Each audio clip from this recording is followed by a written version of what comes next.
I think that our foundation, Empowering Children Foundation, No One's Children before, as it was called, has done a lot over the recent years to raise awareness on cyberbullying in public space and to underline how much importance that it carries. It's been more than 10 years that more than 2 years ago, we launched the first Stop Cyberbullying campaign. But even though so many years have passed, we're still looking for the answer to the question how to diminish, how to limit the cyberbullying occurrences at schools. So today we'd like to speak about our freshest project that aims exactly at that.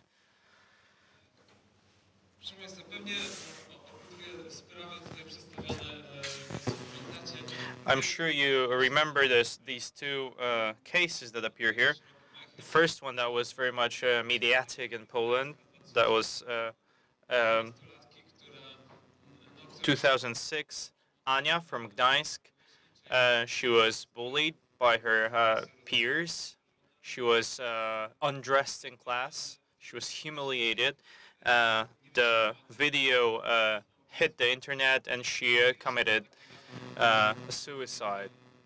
In effect, that was the first time that the society realized the problem, and the media as well. However, these cases like that, are recurrent in a way.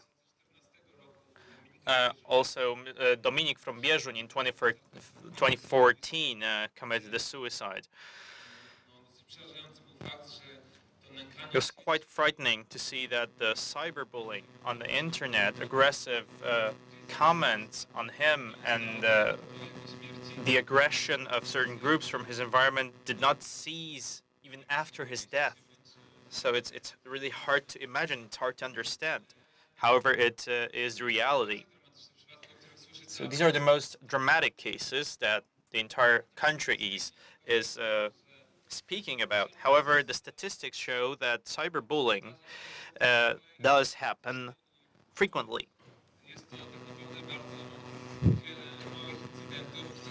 It's a sum of a lot of smaller incidents that do larger or smaller harm.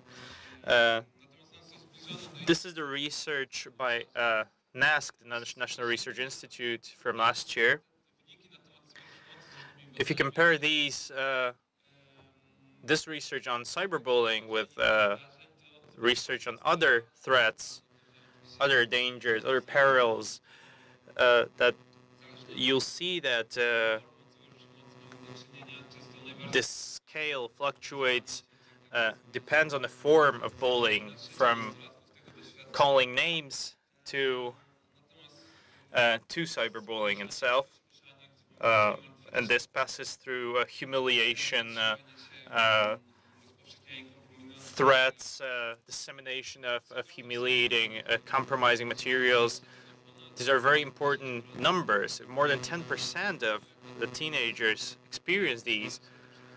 You can realize that the violence spreads evenly, that we can say that in more than one class, in every classroom, we've got at least one person, at least one victim.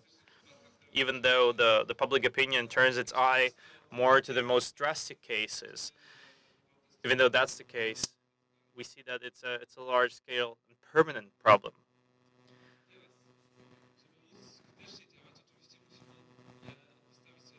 In order to act efficiently, we also need to ask ourselves on what is cyberbullying and how does it work.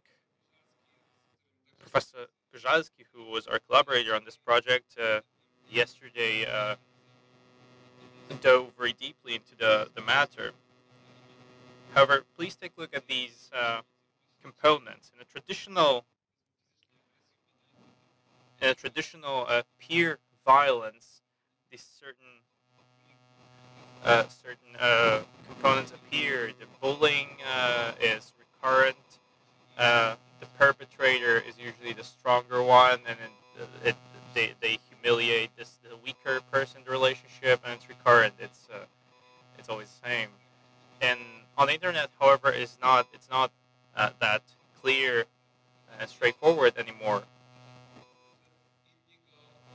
It's a recurrent act, but not because the perpetrator repeats their actions. We could sum it up in a way that cyberbullying is very complex and features many components. So this is why it's so difficult to tackle and to prevent. As you can see on this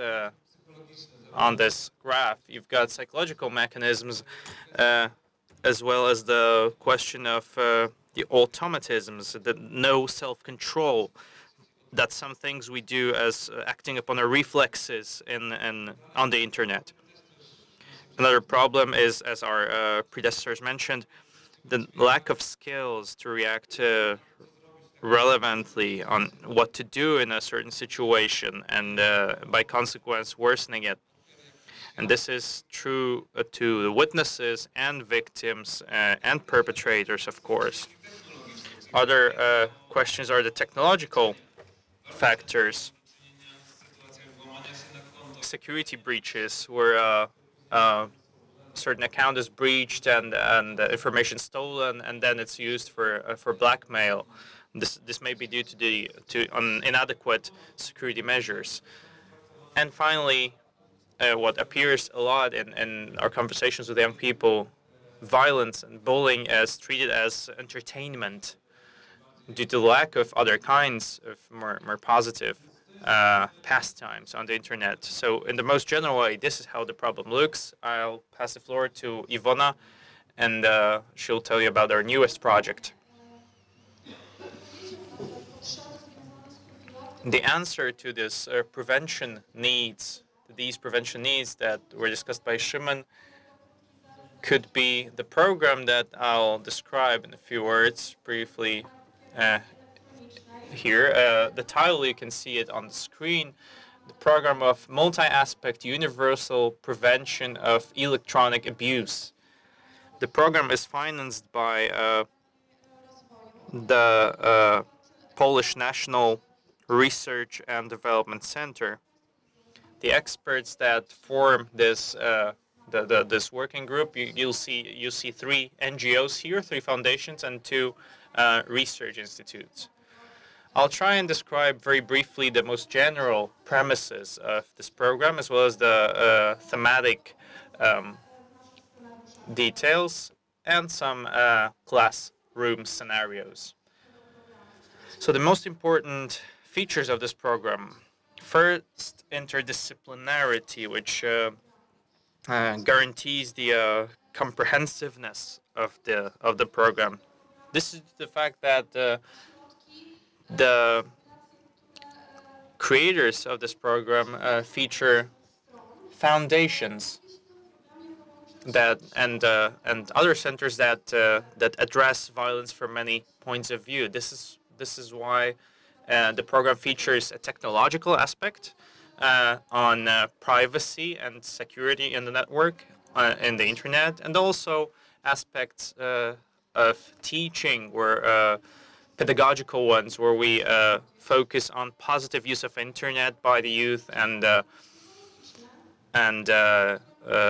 psychological component where we put the focus on social competencies.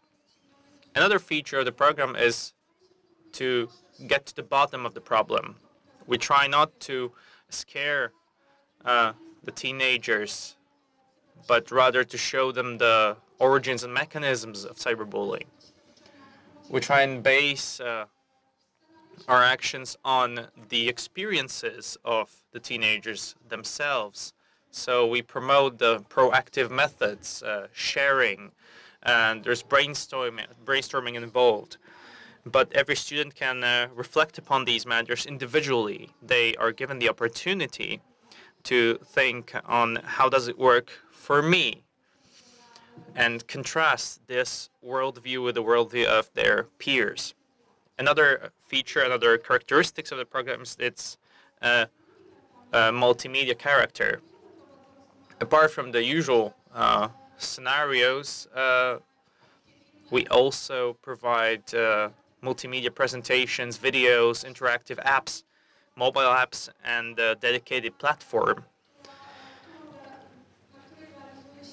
That dedicated platform helps us to implement one of the thematic blocks. And who do we address this program to? Well, the high-risk group, that is the teenagers, and also the professionals who work with that group. In the manual for implementation, we included the most important data on most important background data and also a bibliography, a background bibliography, so that the leaders, those who implement the program, could work on their own knowledge. The program involves 10 classes, 10 class hours, and 4 thematic blocks. These blocks can be implemented in the proposed order, but also separately. If necessary, the order can be altered. So I'll tell you a few words about each of these blocks. The first one, privacy and security online. Here we focus on the privacy settings and their importance to protect personal data, and on how to move around the internet safely. For this block, we created an IT platform where the students can perform experiments. This block requires access to mobile devices or PC computers. You can see some exercises excerpted from this block. The students are given the task of creating a password by logging into the platform, and then they're given feedback information on how long would it take to hack that password, and then they're given tips on how to create a more secure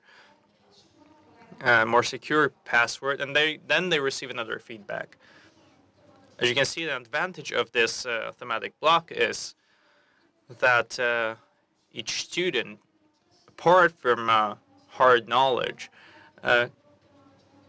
can apply practically all the skills and information received in class. Another block is the education of psychological competence. 4 classes here, 4 classes that share one theme. The theme is a robot. We show how automatic, subconscious, or unconscious reactions influence our interactions with other people. It shows how we can, how this robot can be tackled, how his or her influence can be reduced. Another class on adopting another one's perspective shows us what makes us different from robots and automatic devices. Another class shows us how to communicate by means of the robot. So it shows us the problem of indirect communication and how to create relevant, correct messages. Now, psychological competence. Here, the students are told the story of a teenager at the beginning of the class. Their task is to find unconscious and automatic reactions within the set of reactions of the protagonist, and then the teacher introduces the concept of automatism and how to react to it. And in another class, they learn on how automatic reactions influence the reception of content on the internet. The students are shown a couple of images, and they're supposed to indicate one that they would like on social media. Here, they discovered that the more striking images are more likely to be liked by them. This block on psychological competence is characterized by the fact that we depart from an everyday experience of a student to show in a very likable way the theoretical aspect of them, and then to show them how they can apply these new skills in everyday life. Then another block on cyberbullying. We try and show our students, based on their own experience, the origins and mechanisms of cyberbullying, and show the motives of perpetrators and reactions of victims and witnesses. Let me show you a video here.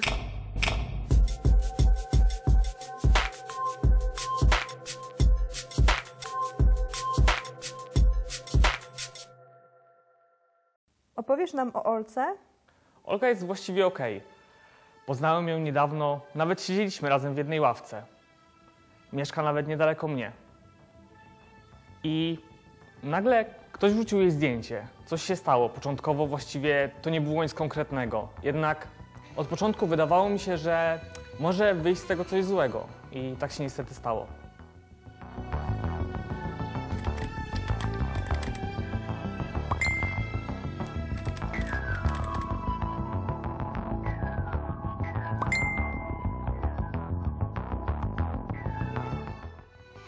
Opowiedz, od czego się zaczęło.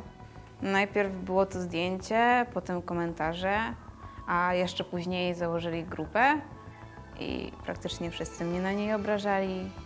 Prawie wszystkie osoby z mojej klasy, no może nie wszystkie, ale jednak większość i jeszcze z innych klas.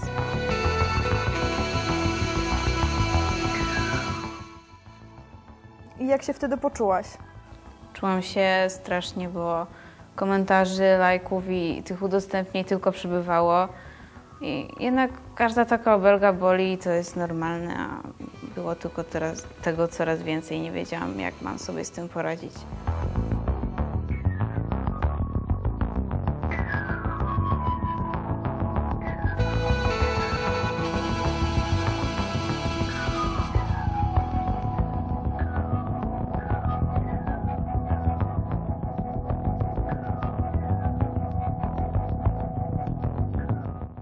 Nie chciałam chodzić do szkoły i pokazywać się im wszystkim.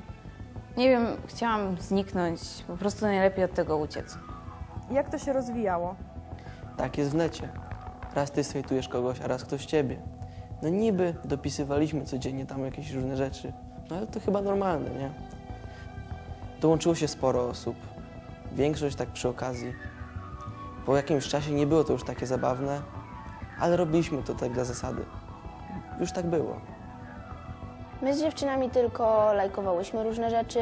Anka coś tam udostępniła i komentowała, ale ja sama nic nie pisałam. Było mi jej trochę szkoda, ale nie wiem. Ja ogółem dużo choruję, więc jak to wszystko się jeszcze zaczęło, to moja głowa nie wytrzymywała. Myślałam, że po prostu już nie dam rady. I jak to się skończyło? Potem właśnie, tak jak myślałem, zrobiła się z tego afera. Pewnego dnia do nas na lekcję weszła nauczycielka, za nią dyrektor. I oni właściwie nie wiedzieli, co mają powiedzieć. Pytali, dlaczego tak się stało, skoro my to wszyscy widzieliśmy, skoro w pewnym sensie braliśmy w tym udział, ale nikt nie zareagował.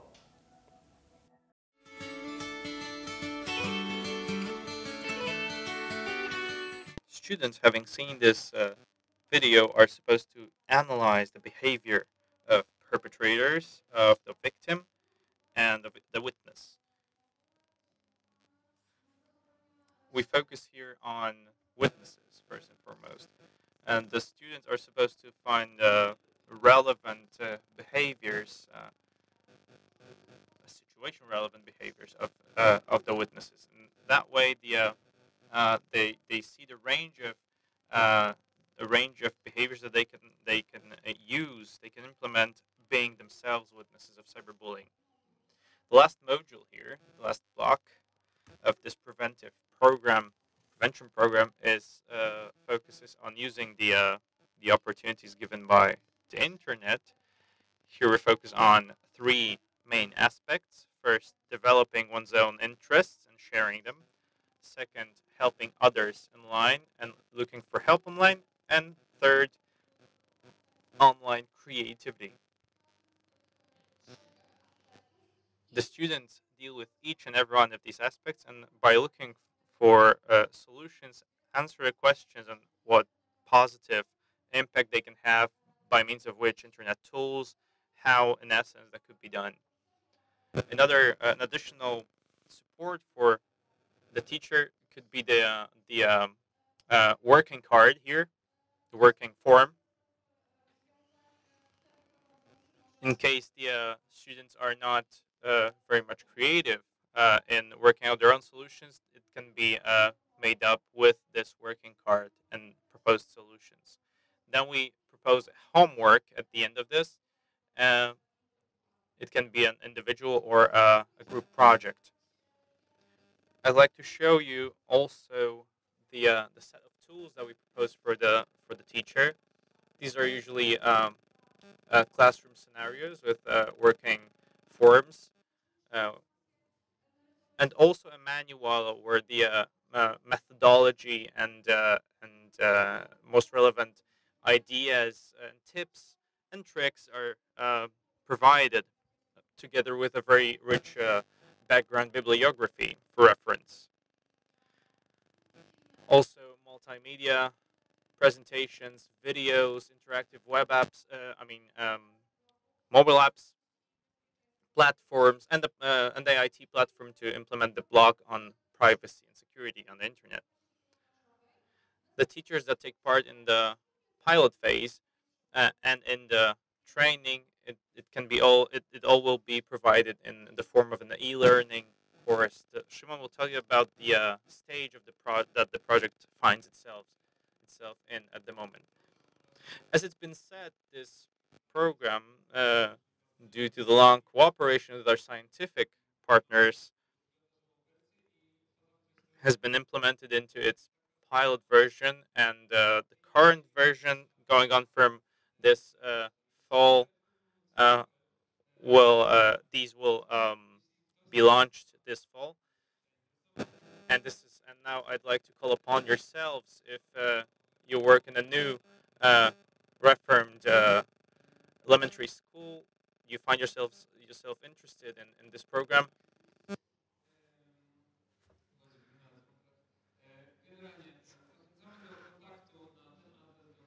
Please do contact us on this email that you can see on the screen, or after the session personally, to take part in this piloting part of the project. It means that you need to you need to implement this piloting version at your school, take part in training, and then provide us feedback so that we can improve and polish this project to its final version. It also foresees remuneration for the coordinator. Thank you very much. That's all.